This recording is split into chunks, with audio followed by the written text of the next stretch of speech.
అలాగే పోలపల్లి రామూర్తి గారు చూశారు కదండి నర్సేగౌడ్ మరి మాటలు అంటే అనవసర రాద్ధాంతాలు చేస్తున్నారు మీ శాఖలు మీ దగ్గర పెట్టున్నారని మీరే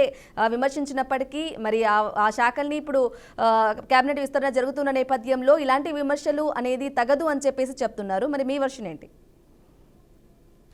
15 నెలల పాలనలో గాడిదప్పిన ప్రభుత్వానికి ఇంకా కూడా సోయి ఇప్పుడు సోయి వస్తుందని అనుకుంటున్నాం కానీ ఇంకా సోయి రాదు వాళ్ళు ఢిల్లీకి తిరుగుడు తప్ప అక్కడ వాస్తవంగా ఒరిగింది ఏం లేదు ఇట్లా నెలలు అనుకుంటే గడుపుకుంటూ పోతారు ఎందుకంటే మంత్రివర్గ విస్తరణ చేస్తే ఎవరి సీట్ కింద ఎవరికి నీళ్ళు వస్తాయన్న తెలియదు కాబట్టి ఆ ముఖ్యమంత్రి సీటుకు కూడా కొంచెం ఇబ్బందికరమైన వాతావరణం ఉన్నది ఎందుకంటే ఇప్పుడు ఆయన ఏదైతే మోడీ చంద్రబాబు దయ వల్ల ఆ సీటు కాపాడుకుంటాడు లేకపోతే ఎప్పుడో వెళ్ళిపోయి ఎందుకంటే ఒకవేళ ఈయన సీఎం గా తప్పించినా కూడా ఈయన మిగతా ఎమ్మెల్యేలను పట్టుకొని బీజేపీకి పోయే ప్రమాదం ఉన్నది కాబట్టి ఆ విధంగా పరిస్థితి ఉన్నది కాబట్టి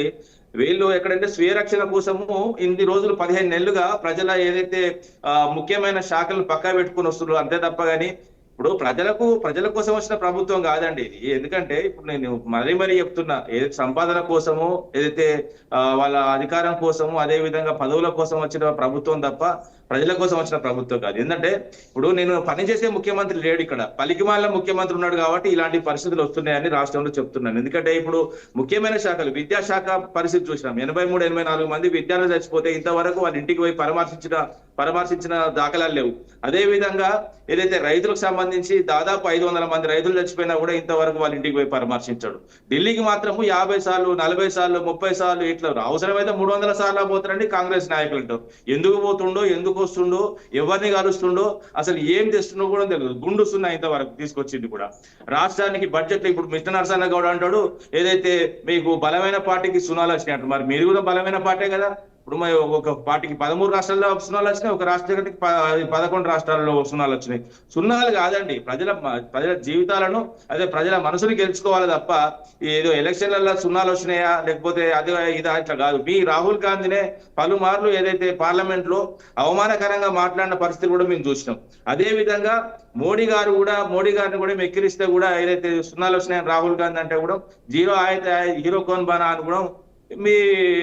ప్రధానమంత్రి అన్నాడు ఇలాంటి పరిస్థితులు ఉంటాయి ఎందుకంటే ఇప్పుడు 6 మంత్రి పదవులు ఉన్నాయి అంటాడు అదే విధంగా డిప్యూటీ స్పీకర్ వేయలేదంటాడు ఇక మరి వాస్తవంగా మేము అడుగుతున్నాం ఇప్పుడు అడుగుతున్నా అంటారు అడగకపోతే అడుగుతలేరు అంటారు ఇది ఎక్కడ కథ అండి ఇప్పుడు తాపకోసారి కేసీఆర్ గారు బయటికి రావాలంటే అసలు మిమ్మల్ని ఎన్నుకునేది ఎందుకు మీరు పని చేయక మీకు పరిపాలన రాక మీకు చేత ముఖ్యమంత్రి అండి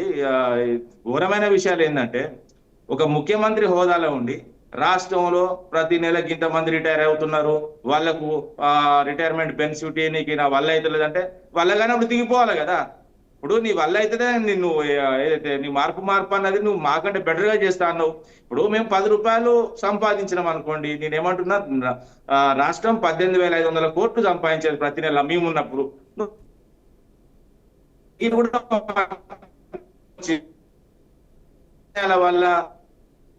ఇక్కడ ఏం జరుగుతుందంటే ఇప్పుడు 18,500 కోట్ల ఆదాయం కాస్త 11,000కు 9,000కు పడిపోతున్నది కాదు